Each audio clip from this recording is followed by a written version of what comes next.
പൊതുഗതാഗതം നവീകരിക്കാനുള്ള ഒമാന്റെ ശ്രമങ്ങളിലെ സുപ്രധാന ചുവടുവെപ്പായി കരുതുന്ന മസ്കറ്റ് മെട്രോയ്ക്ക് ഉണ്ടാകുക 36 സ്റ്റേഷനുകൾ. ഗതാഗത വാർത്താവിനിമയ വിവര സാങ്കേതിക മന്ത്രാലയവുമായി ബന്ധപ്പെട്ട അധികൃതരാണ് ഇതു സംബന്ധിച്ച സൂചനകൾ നൽകിയത്.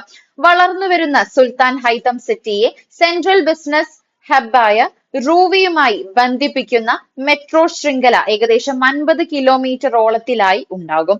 Muscat international airport, Ghala commercial district, al Khuwair എന്നിവയുൾപ്പെടെയുള്ള പ്രധാന മേഖലകളിലേക്ക് നിർണായക ലിങ്കുകൾ നൽകി ഏകദേശം 36 സ്റ്റേഷനുകൾ ഉൾക്കൊള്ളുന്ന തരത്തിലാണ് റൂട്ട് ക്രമീകരിച്ചിരിക്കുന്നത്.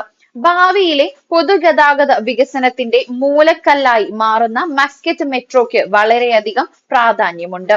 ഗതാഗത കുരുക്ക് ലഘൂകരിക്കാനും പ്രധാന പാർപ്പിട വാണിജ്യ മേഖലകൾ തമ്മിലുള്ള ബന്ധം മെച്ചപ്പെടുത്താനും നഗര മൊബിലിറ്റിയുടെ പാരിസ്ഥിതിക കാൽപ്പാടുകൾ കുറയ്ക്കാനും രൂപകൽപ്പന ചെയ്തിരിക്കുന്ന പദ്ധതി മസ്കറ്റിലെ ദൈനംദിന യാത്രാ മാർഗം പരിവർത്തനം ചെയ്യാൻ ലക്ഷ്യമിടുന്നു.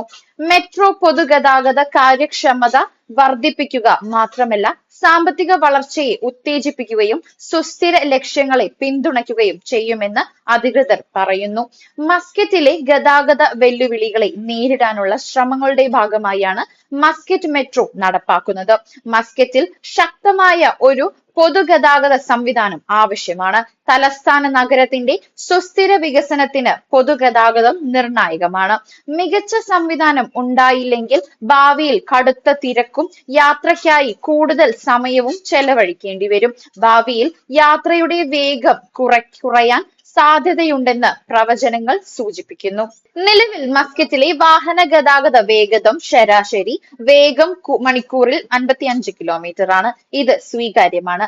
ഗതാഗത സൗകര്യം മെച്ചപ്പെടുത്തിയില്ലെങ്കിൽ ഇത് മണിക്കൂറിൽ 27 കിലോമീറ്ററായി കുറയുമെന്നാണ് ഒരു പഠനം പറയുന്നത്. ഇത് അംഗീകരിക്കാനാവില്ലെന്നും ഗതാഗത മന്ത്രി നേരത്തെ പറഞ്ഞിരുന്നു. പൊതുഗതാഗത മേഖലയിലെ അടിസ്ഥാന സൗകര്യങ്ങൾ മെച്ചപ്പെടുത്തുന്നതിനുള്ള സുപ്രധാന ചുവടുവെപ്പാണ് മസ്കറ്റ് മെട്രോ. പദ്ധതി നടപ്പാക്കുന്നതിന് മുന്നോടിയായി പൊതുഗതാഗത സംവിധാനത്തിൽ കൂടുതൽ മെച്ചപ്പെടുത്തലുകൾ ആവശ്യമാണെന്ന് മന്ത്രാലയ ഉദ്യോഗസ്ഥർ. ശതകോടി റിയാൽ നിക്ഷേപത്തിലാണ് പദ്ധതി ഒരുക്കുക. ഗതാഗത കുരുക്ക് ലഘൂകരിക്കുക, വിനോദസഞ്ചാരികൾക്കുള്ള നഗരത്തിന്റെ ആകർഷണം വർദ്ധിപ്പിക്കുക, റൂവിയിലെയും മത്രയിലെയും വാണിജ്യ കേന്ദ്രങ്ങളെ സൗത്ത് സീബുമായി ബന്ധിപ്പിക്കുന്ന കാര്യക്ഷമമായ ജനകീയ ഗതാഗത സംവിധാനം സ്ഥാപിക്കുക, വിമാനത്താവളത്തിലേക്ക് ഒരു അധിക പാതയും മറ്റ് പൊതുജനങ്ങളുമായി സംയോജിപ്പിക്കലും മസ്കറ്റ് മെട്രോ ലക്ഷ്യങ്ങളിൽ ഉൾപ്പെടുന്നു.